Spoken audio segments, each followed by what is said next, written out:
오늘은 예수님은 세상의 빛이다 하는 제목의 말씀을 나누겠습니다. 요즘 먼 산을 보면은 잘 안 보여요. 뿌옇게 보입니다. 별빛도 그렇게 옛날처럼 선명하지가 않습니다. 그런데 비라도 하루 종일 내리면은 그 다음 날은요, 멀리 있는 관악산이나 백운산이 손에 탁 잡힐 정도로 가깝게 보입니다. 선명하게 보입니다. 왜 그렇습니까? 공중에 있는 많은 먼지들이 비에 다 쓸려 내려갔기 때문에 아주 선명하게 밝은 빛으로 빛이 방해를 받지 않아서 깨끗하게 가깝게 보이는 것입니다. 이와 같이 하나님과 우리 사이에도요, 먼지와 같은 죄가 자욱하게 끼어 있으면은 하나님이 잘 안 보여요. 하나님이 잘 느껴지질 않아요.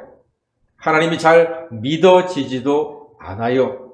그러나 내 죄를 회개하고 그리스도 예수의 이름에 붙잡힌 바 되고 하나님께 예배하고 기도하고 찬양할 때 예수님의 빛으로 내 양심의 눈이 밝아져서 하나님이 가깝게 느껴지고 믿어지고 하나님의 은혜를 깊이 체험할 수가 있는 것입니다.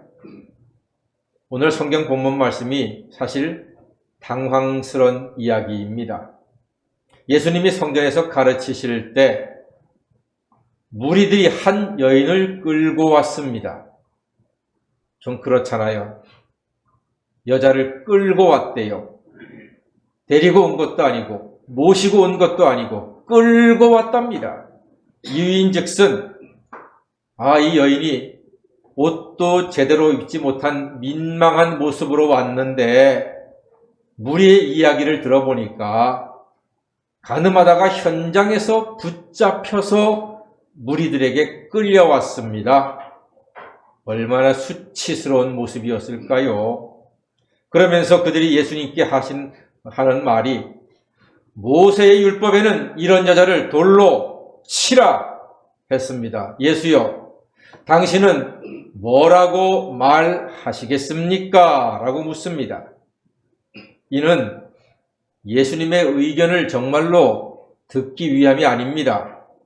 예수님을 고발할 조건, 고발할 꼬투리를 잡기 위한 것입니다. 만약에 예수님이 돌로 치시오 하면은 사람들은 에이고 선지자라고 하는 분이 그렇게도 사랑이 없습니까? 이렇게 비난할 것이고, 돌로 치면 안 됩니다 하면은 아니 당신은 선지자라고 하는 사람이 하나님의 율법도 어기고 무시할 수가 있습니까? 라고 비난할 것입니다. 예수님은 무척이나 난감한 상황을 맞게 되었습니다. 이때 예수님께서요, 땅에 앉으셔서 땅바닥에다가 뭐라고 글씨를 쓰셨습니다. 뭐라고 썼는지는 성경에 나와 있지 않으니까 잘 모르겠어요. 그런데 조금 있다가 일어나시면서 이렇게 말씀하셨습니다. 너희 중에 죄 없는 자가 먼저 돌로 치라. 이렇게 말씀하셨습니다. 그리고 다시 땅에 앉으셔서 뭐라고 또 글씨를 쓰셨습니다. 그런데 놀라운 일이 일어납니다. 죄 없는 자가 먼저 돌로 치라는 예수님 말씀에 무리들은 하나씩 둘씩 어른부터 젊은이까지 돌을 내려놓고 다 떠나갑니다. 다 흩어집니다. 마지막에 예수님과 여인만 딱 둘이 남았습니다. 이때 예수님께서 여인에게 이렇게 말씀하십니다. 너를 고발하던 자들이 어디에 있느냐? 너를 정죄한 자가 없느냐? 이렇게 물으시니까 여인이 주여 없나이다. 그때 예수님은 나도 너를 정죄하지 않는다. 가서 다시는 죄를 범하지 말아라. 이렇게 말씀하셨지요. 정말 놀라운 예수님의 사랑이며 권세 있는 예수님의 말씀이십니다. 그리고 이어서 하시는 말씀이 나는 세상의 빛이니 나를 따르는 자는 어둠에 다니지 아니하고 생명의 빛을 얻으리라. 이렇게 말씀하셨습니다. 여러분, 왜 예수님은 간음 중에 잡힌 여인을 용서하고 나는 세상의 빛이라고 말씀하셨을까요? 사람들은요, 죄 때문에 눈과 마음이 어두워져서 간음도 하고 비난도 하고 저주도 하고 죄인이 죄인을 정죄하면서 죽이려고까지 합니다. 죄인이 죄인을 정죄하는 것은 어두운 세상의 현실적인 모습입니다. 뉴스에 보면은, 신문지상에 보면은 많은 사람들이 비난을 받습니다. 그리고 또 누군가는 비난을 합니다. 비난하는 사람은 정직한 사람입니까? 깨끗한 사람입니까? 아닙니다. 그도 역시 다 같은 죄인들입니다. 우린 그렇게 지금 죄 가운데서, 어둠 가운데서 살고 있습니다. 그런데 예수님께서 죄 없는 자가 먼저 돌로 치라 하신 말씀이 빛이 되어서 사람들은 자기 속에 숨겨진 죄성을 환하게 다 보게 되었습니다. 그때 스스로 부끄러워서 자기의 죄 때문에 던지려고 했던 돌을 내려놓고 다 떠나게 되었던 것입니다. 어둠 속에 있던 죄인들이 빛이신 예수님 덕분에 살인죄를 피하고 여인과 자기 자신들을 구원의 길로 한 걸음 더 인도하신 것입니다. 제가 지난 주간에 시간을 좀 내서 영화를 한 편 봤습니다. 요즘 우리나라와 전 세계적으로 아주 핫한 영화 미나리를 봤습니다. 미나리. 배우 윤여정 씨가 그 영화 때문에 일약 세계적인 스타가 되었습니다. 70 넘은 할머니가, 요즘은 70 넘어서 할머니 소리 들으면 욕먹어요. 70 넘은 중년 부인이 지금 세계적인 스타가 되었습니다. 어제도 무슨 상을 하나 받았는데 그 상을 받으면은 세계 최고의 영화 권위상인 아카데미 상을 받을 가장 확실한 길이다 하는 그런 상을 어제도 받았습니다. 대단한 영화입니다. 그래서 일부러 시간을 좀 내서 영화를 봤습니다. 영화의 내용인즉 그렇습니다. 윤여정의 영화 속에서 윤여정의 딸과 사위가 아이들을 데리고 미국으로 이민을 갑니다. 영화에서 대사가 그렇습니다. 서로를 구원하기 위해서 미국으로 갔다고 했습니다. 물론 그 가정은 전부 다 크리스찬 가정이에요. 예배를 잘 드리는 신실한 가정입니다만 거기서 말하는 구원받기 위해서 미국으로 갔다 하는 것은 무슨 우리가 말하는 예수 믿어 죄사함 받고 구원받는 그런 의미에 한정된 것이 아니라 너무나 힘든 세상에서 너무나 물질에 찌달리는 그런 생활에서 좀 회복되고 나아지는 모습, 그런 것을 구원이라고 표현을 했습니다. 그러니까 뭐 이해 못할 그럴 내용은 아닙니다. 자, 가서 일을 합니다. 너무 힘들어요. 부부가 병아리 감별사합니다. 대한민국 사람들이 세계 최고의 병아리 감별사라면서요. 외국 사람들이 10마리 할 때 우리나라 사람들은 막 20마리, 30마리 감별을 하니까 인기도 좋고 돈도 꽤 번답니다. 그런데 이 남자는, 사위는 병아리 감별사만, 그 병아리 엉덩이만 쳐다보는 게 영 자기 마음에 차질 않아.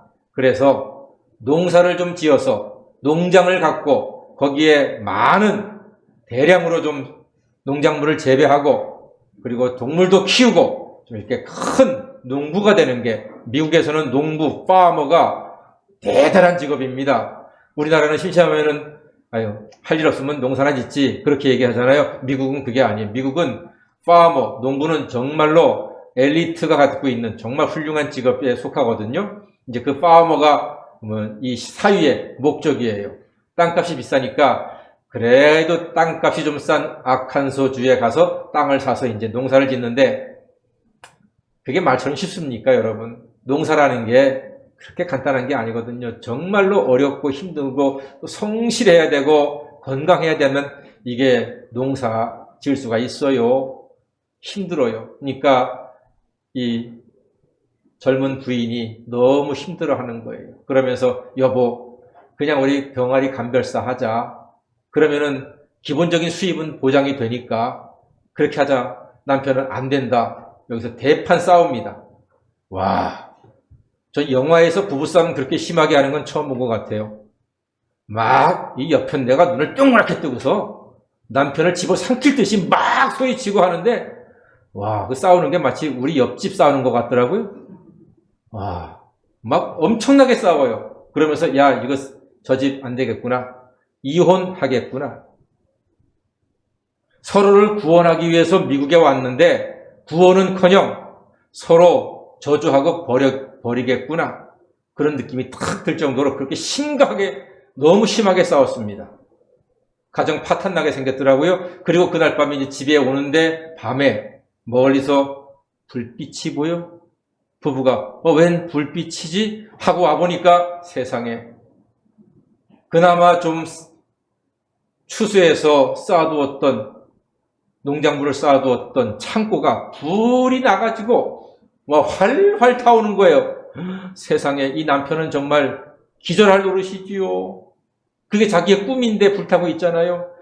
정신없이 가서 상자를 채소 상자, 과일 상자를 막 끄집어냅니다. 하나씩. 그걸 본 아내가 남편을 도와서 끄집어냅니다. 그러다가 아내가 그만 갇혀가지고 연기에 질식해서 죽을 위기를 만납니다. 그때 그것을 본 남편도 역시 자기 목숨을 걸고 아내를 구해냅니다. 그러나 그뿐 불을 감당하지 못하고 창고는 완전히 잿더미가 돼버립니다. 전소가 돼버렸습니다. 살아보겠다고 악을 썼던 인간적인 노력이 다 타버렸습니다. 그들은 그 잿더미를 보면서 다시금 자기의 삶을 돌아봅니다. 그리고 아하, 내가 아꼈던 것은, 사랑했던 것은 돈이 아니었구나.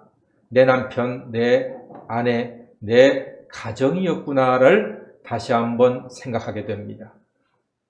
돈더미를 꿈꾸며 미국에 왔었는데 돈더미 위에서가 아니라 잿더미 위에서 그들은 서로를 진정으로 구원하게 됩니다. 진정한 사랑으로 들어가게 된 것입니다. 부부는 깨닫습니다. 뭔가를 소유함으로 구원받는 것이 아닌 것을 깨닫습니다. 마침내 먼지 같은 욕심이 다 소멸된 후에 서로의 사랑을 확인하고 서로를 구원의 길로 인도하게 되는 것입니다. 그 밤에 미국에 와서 중풍 걸린 윤 여정이 쓰레기 버리면 돈 드니까 그 돈 아끼려고 쓰레기를 태우다가 그만 그렇게 불이 난 거예요. 실수로 난 불은 창고만 태운 것이 아니라 부부의 마음속의 욕심과 미움까지도 다 태워버리고 부부가 서로 더 이상 돌을 던지지 않고 가슴에 심장에 화살을 쏘지 않고 새롭게 사랑하는 구원의 빛이 되었던 것입니다. 사랑하는 여러분, 예수님은 세상의 빛이십니다. 예수님은 인생의 죄와 미움도 다 태우십니다. 사람이 예수님이 없을 때는 죄인이 죄인을 정죄하지만 참 빛이신 예수가 오시면 죄인들이 자기의 죄를 보고 부끄러워 숨습니다. 오늘 본문에 나왔던 여인은 쾌락에 빠져 사는 것이 자기를 구원하는 것이요, 무리들은 율법대로 죄인에게 돌을 던져 정죄하고 죽이는 것이 구원의 길이라고 생각을 했습니다. 그러나 예수님께서는 죄를 깨닫게 하고 죄를 용서하심으로써 진정한 구원의 길을 여인과 무리들과 우리에게 보여주고 계신 것입니다. 그래서 예수님이 세상의 빛이십니다. 여러분, 죄가 있으면 하나님도 사랑도 구원도 잘 안 보입니다.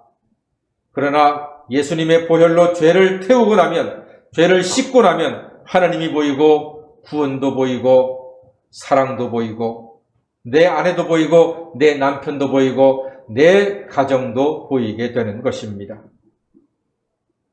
사랑하는 여러분, 우리는 이 땅에 살아가면서 많은 것을 추구하고 살아갑니다. 많은 것을 소유하고 싶어 합니다. 많은 것을 가지고 싶어 합니다. 그러나 우리가 진정으로 소유하고 가져야 할 것은